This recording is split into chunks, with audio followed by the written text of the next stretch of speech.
नमस्कार दोस्तों, आपका स्वागत है मेरे फार्मेसी चैनल फार्मेसी स्टडी में।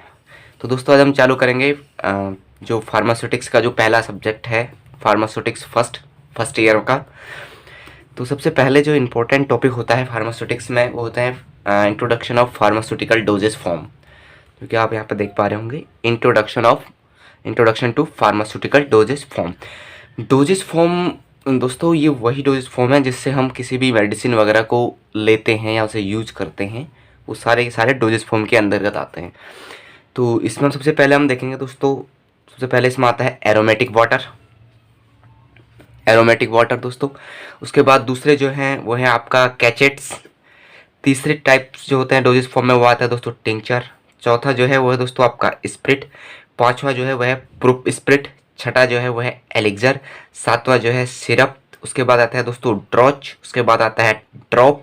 उसके बाद आता है दोस्तों ईयर ड्रॉप। उसके बाद आई ड्रॉप। उसके बाद ऑइंटमेंट। और ऑइंटमेंट के बाद दोस्तों आपका बाद दोस्तों आता है आपका गार्गल।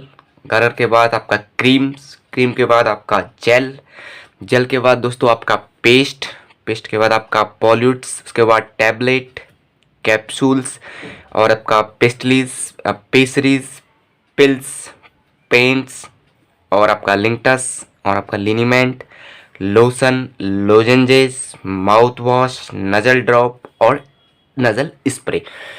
ये जो सारे के सारे मैंने आपको बताए ये होते हैं फार्मास्यूटिकल डोजेस फॉर्म मतलब जिस कंडीशन में हम किसी भी मेडिसिन का या वो जो मेडिसिनल प्रोडक्ट है उसका हम यूज कर रहे हैं, ठीक है।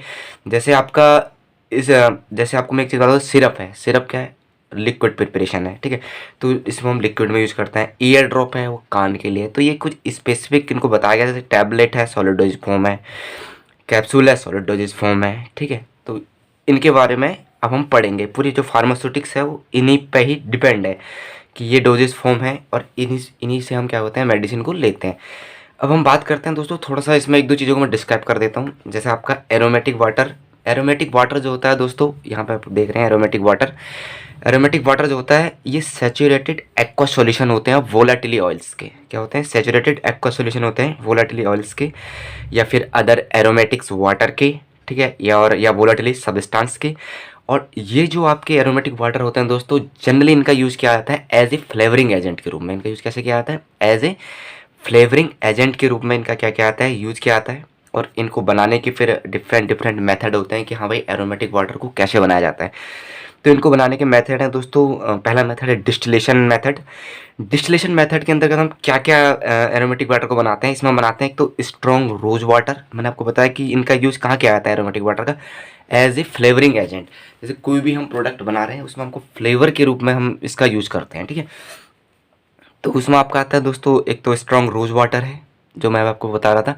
उसके बाद एक आता है ऑरेंज फ्लेवर वाटर्स, ठीक है। ये बनते हैं अंडर डिस्टिलेशन के अंदर की ये चीज़ें बनती हैं। दूसरा मेथड आता है दोस्तों सॉल्यूशन मेथड के अंदर हम देखते हैं इसमें बनता है डिल वाटर और पेपर और कम्फोर वाटर्स, ठीक है दोस्तों। तीसरा आता है अल्टरनेटिव सॉल्यूशन मेथड। एक होता है अल्टरनेटिव सॉल्यूशन मेथड जिसमें इसमें क्या होता है कि वोलाटिली ऑयल जो होता है उसे थ्रूली मिक्स किया जाता है विथ इनर्ट एब्जॉर्बेंट एजेंट, ठीक है। इसको समझो आप, जो अल्टरनेटिव सॉल्यूशन मेथड है इसमें क्या होता है कि जो वोलाटिली जो ऑयल्स होते हैं, ठीक है, उन्हें क्या किया जाता है? मिक्स किया जाता है किसी इनर्ट एब्जॉर्बेंट एजेंट मतलब जो किसी भी चीज़ को क्या करती है? एब्जॉर्ब करती है। एब्जॉर्ब कौन करते हैं? जैसे टाल्क हो गया या आपका काइसुलगर हो गया, ठीक है। और उसके बाद क्या होता है? देन उसके बाद पहले हमें उसे इनर्ट के साथ मिक्स करना है किसी इनर्ट एब्जॉर्बेंट के साथ। उसके बाद हमें क्या करना है उसे देन उसके बाद दोस्तों आप यहाँ देखेंगे थोड़ा सा, देन उसमें ऐड करना है प्यूरिफाइड वाटर। क्या ऐड करना है दोस्तों? उसमें प्यूरिफाइड वाटर, ठीक है। और उसे अच्छी तरह से क्या करना है? मिक्स करना है, उसे हिलाना अच्छी तरह से फॉर 10 मिनट के लिए, ठीक है।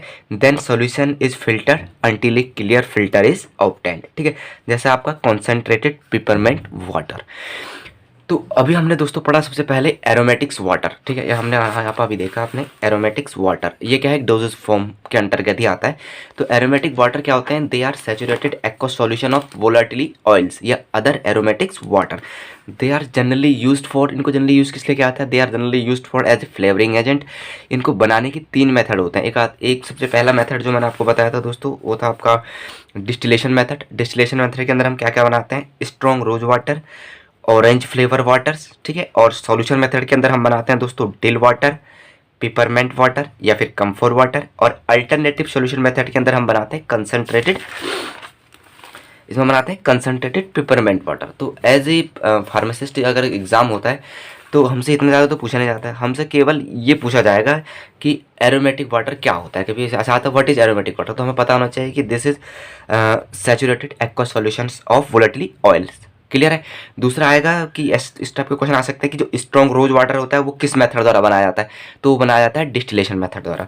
या फिर ये पूछा जा सकता है कि ऑरेंज फ्लेवर वाटर जो है वो किस मेथड द्वारा बनाया जाता है, तो हमें याद रखना है कि वो बनाया जाता है डिस्टिलेशन मेथड द्वारा। उसी तरह अगर ये भी पूछा जा सकता है कि डिल वाटर कौन से मेथड द्वारा बनाया जाता है, तो हमें पता होना चाहिए कि ये बनाया जाता है आपका सॉल्यूशन मेथड द्वारा। ओके। इसी तरह कम्फोर वाटर या पिपरमेंट वाटर, ये तीनों चीज़ें किससे बनती हैं, ये बनती है सॉल्यूशन मेथड द्वारा। और अल्टरनेटिव सॉल्यूशन मेथड द्वारा दोस्तों एक चीज़ बनती है, उसे बोलते हैं क्या, कम्फोर कंसनट्रेटेड पिपरमेंट वाटर्स, ठीक है। ये हमें याद रखना है। अब डोजेस फॉर्म के बारे में एक दो डोजेस फॉर्म और हैं जो मैं आपको बता देता हूँ, जो आपके लिए इंपॉर्टेंट रहेंगी दोस्तों। तो सबसे पहले हम बात करते हैं दोस्तों कैचेट्स।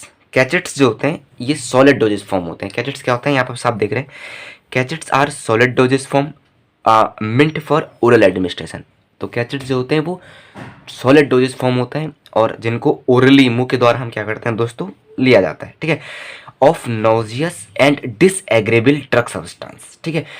देखो जो नोजियस सब्सटेंस होते हैं जिनको लेने से वोमिटिंग जैसी कंडीशन हो सकती है, ठीक है, या जिनको लेने में थोड़ा अनकंफर्टेबल महसूस करते हैं, जिनको मतलब निगलने में अनकंफर्टेबल महसूस होता है, या जो नोजिया जो उत्पन्न कर सकते हैं, उस प्रकार के जो सब्सटेंस होते हैं वो कैचेट्स के रूप में क्या होते हैं, दिए जाते हैं, ठीक है। कैचेट्स होते क्या हैं, ये होते हैं मोल्डेड फॉर्म ऑफ राइस। जो राइस होता है उसको मोल्ड करके इसे क्या होता है, बनाया जाता है। और जो मेडिसिन होती है, जैसे मेडिकामेंट बोलते हैं, उसको प्लेस्ड किया जाता है between the 2 piece of cachets, ठीक है, which are them wet seals या फिर ड्राई सील्स। तो यहाँ पे एक चीज़ हमें और समझ में मिला कि कैचेट्स होते हैं वो 2 प्रकार के होते हैं, एक ड्राई सील्स और एक आपका वेट सील्स, ठीक है। और कैचेट्स जो होते हैं दोस्तों वो बनते हैं made in varieties of size. जैसे कि कितने होल्ड कर सकते हैं मेडिसिन को, तो ये होल्ड कर सकते हैं 0.2 से 2 ग्राम। कई बार ऐसा क्वेश्चन पूछा जाता है कि एक जो कैचेट्स है वो कितना मेडिकामेंट अपने अंदर होल्ड कर सकता है दोस्तों, तो कितना होल्ड कर सकता है, 0.2 से 2 ग्राम होल्ड कर सकता है, ठीक है। Of powder of medicament density, घनत्व में ये इतना क्या कर सकता है, आपका अपने अंदर होल्ड कर सकता है दोस्तों, ठीक है। अब हम फिर से थोड़ा सा देखेंगे कैचेट्स क्या होते हैं। कैचेट्स जो होते हैं ये होते हैं solid doses form for mint for oral administration for nauseous and disagreeable drug substance, ठीक है। और they are moulded from rice paper, okay. The medicament is placed between 2 powder of cachets. और आपको इसमें इतना चीज़ रखना है कि ये जो कैचेट्स होते हैं ये जो होते हैं सॉलिड डोजेस फॉर्म होते हैं, ठीक है, और जिनको हम ओरली लिया जाता है। और जो नोजियस और डिसएग्रेबल जो सब्सटेंस होते हैं वो इसके द्वारा दिए जाते हैं। और दूसरा ये 2 प्रकार के होते हैं, एक ड्राई सील्स और एक वेट सील्स। और इसमें कितना मेडिकामेंट हम रख सकते हैं, 0.2 से 2 ग्राम तक मेडिसिन इसमें रख सकते हैं दोस्तों। तो इसी तरह एक अगला डोजेज फॉर्म होता है दोस्तों, वो होता है टिंचर्स, जो आप यहाँ पे देख रहे होंगे टिंचर्स। टिंचर जो होते हैं दोस्तों ये स्वीट और विस्कस, स्वीट मतलब मीठे, विस्कस मतलब हल्की गाढ़े, लिक्विड ओरल प्रिपरेशन होते हैं। क्या होते हैं, लिक्विड ओरल प्रिपरेशन होते हैं, ठीक है। और containing medical substance which have demulcent, ठीक है। और टिंचर में वो मेडिकल सब्सटेंस होते हैं जो क्या होते हैं, डिमोलिसेंट होते हैं। डिमोलिसेंट मतलब क्या होता है, जो हमारी म्यूकस मेम्ब्रेन होती है इसमें जो इरिटेशन होता है वो उसको कम करते हैं, ठीक है। सिडेटिव आप समझते हैं, जो नींद जिसमें आती है हल्की। और एक्सपेक्टोरेंट जो खांसी वगैरह में एज एक्सपेक्टोरेंट यूज किए जाते हैं, ठीक है, प्रिपरेशन इसमें दिए जाते हैं। तो टिंचर क्या होते हैं दोस्तों, ये स्वीट और विस्कस लिक्विड और वेस्कस लिक्विड ओरल प्रिपरेशन होते हैं और जो कंटेनिंग करते हैं मेडिकल सब्सटेंस, ठीक है, विच हैव डिमोलिसेंट। डिमोलिसेंट मैंने आपको बताया जो म्यूकस मेम्ब्रेन को क्या करते हैं, हमारे जो म्यूकस मेम्ब्रेन में हमारी इरिटेशन होती है वे उस इरिटेशन को क्या करते हैं, दूर करते हैं, ओके। उसके बाद सिडेटिव मैंने आपको बताया जिनको लेने से हल्की नींद से आती है, और उसके बाद एक्सपेक्टोरेंट इफेक्ट इनसे आता है, ठीक है। सीधी सी बात है, this simple solution of administration containing of high preparation of syrup and glycerin have demulcent effect. इनका क्या होता है मैंने बताया था आपको, of the mucous membrane of thyroid. तो उसमें बहुत सारे आते हैं, जैसे कोकिन टिंचर हो गया, कोकिन टिंचर यूज़ किया जाएगा जैसे गले में खांसी वगैरह हो रही है वहाँ के लिए, ठीक है। कोकिन टिंचर के बाद बात करते हैं, टिंचर्स जो होते हैं ये भी हम लिख सकते हैं कि ये एल्कोहलिक्स और हाइड्रो एल्कोहलिक सोल्यूशन होते हैं ऑफ केमिकल और सोल्यूबल कंस्टिट्यूंट के, ठीक है, केमिकल कंस्टिट्यूंट के ऑफ क्रूड ड्रग्स, जैसे ऑरेंज टिंचर होता है, इपिकाकुना टिंचर होता है, कार्डामोम टिंचर्स होता है। ये मैं आपको आगे अभी जब सिलेबस चालू होगा उसमें पढ़ाया जाएगा आपको। टिंचर कंटेनिंग, टिंचर जो होता है दोस्तों वो कंटेन करता है 20 से 90% of alcohol and spirit containing volatile substance only, okay. एक चीज़ यहाँ पर आपको और देखनी है, जो मोटी मोटी चीज़ पूछी जा सकती है कि टिंचर में कितना % अल्कोहल होता है, तो हमें याद रखना चाहिए टिंचर जो होता है कंटेन करते हैं 20 से 90% ऑफ एल्कोहल। कितना कंटेन करते हैं? 20 to 90% of alcohol and spirit containing volatile substance only, okay. They are prepared by. अब टिंचर्स बनाए कैसे जाते हैं दोस्तों, इनको बनाने के कुछ मेथड मैं आपको बता देता हूँ। इनको बनाया जाता है simple dilution of strong preparation. क्या है? Simple dilution of strong preparation. दूसरा है मैकेरेशन, और उसके बाद आता है परकोलेशन, ठीक है। तो ये 3 मेथड होते हैं जिसके द्वारा टिंचर आपका बनाया जाता है, ठीक है। टिंचर किसके द्वारा बनाया जाता है? Simple dilution of strong preparation, या फिर मैकेरेशन दोस्तों, या फिर परकोलेशन। तो 3 प्रकार के मेथड है जिनसे हम इसको क्या कर सकते हैं। इसी तरह दोस्तों कुछ और डोजेस फॉर्म है जो मैंने आपको बताया, 1-2 और आपको बता देता हूँ। जैसे आपका आता है स्प्रिट। What is spirit?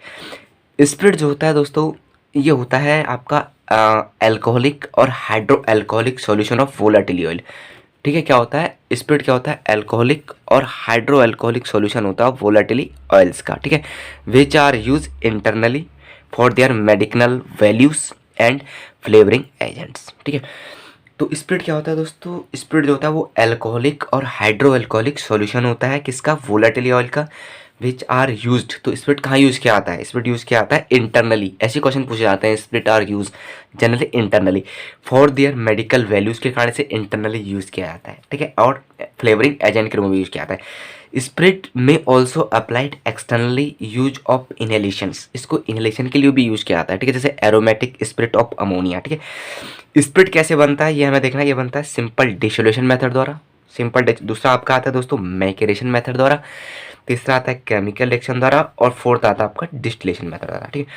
तो स्प्रिट बनने की 4 मेथड है, simple distillation, simple dissolution, macerations, chemical reactions, और दोस्तों डिस्टिलेशन, ओके। और यहाँ तक कि जो मैंने अभी आपको बताया था टिंचर 3 मेथड द्वारा बनता है। नंबर 1 सिंपल डाइल्यूशन, या फिर आपका स्ट्रॉन्ग प्रिपरेशन, दूसरा आपका मैकेरेशन, और चौथा आपका परकुलेशन। ये जो चीज़ें हैं अगर आपको किसी भी कॉम्पिटेटिव एग्जाम की तैयारी कर रहे हैं तो ये चीज़ें पूछे जाते हैं। Spirit are generally made for, तो स्प्रिट बनाने के लिए देखो परकुलेशन मेथड का यूज नहीं हो रहा है। क्या क्या यूज हो रहा है? मैकेरेशन, केमिकल रिएक्शन, डिस्टिलेशन और सिंपल डिसोल्यूशन। जबकि टिंचर बनाने में हमें सिंपल डाइल्यूशन का यूज़ किया जाता है विथ स्ट्रॉन्ग प्रिपरेशन, मैकेरेशन का यूज़ किया जाता है दोस्तों, और साथ साथ आपका परकुलेशन का यूज़ किया जाता है। तो टिंचर बनाने के लिए परकुलेशन का यूज़ किया जाता है, और इसको बनाने के लिए दोस्तों आपका मैकेरेशन का यूज़ किया जाता है, ठीक है। बाकी दोस्तों आगे जो और डोजेस फॉर्म है वो मैं आपको कल की वीडियो में बताऊंगा। Thank you.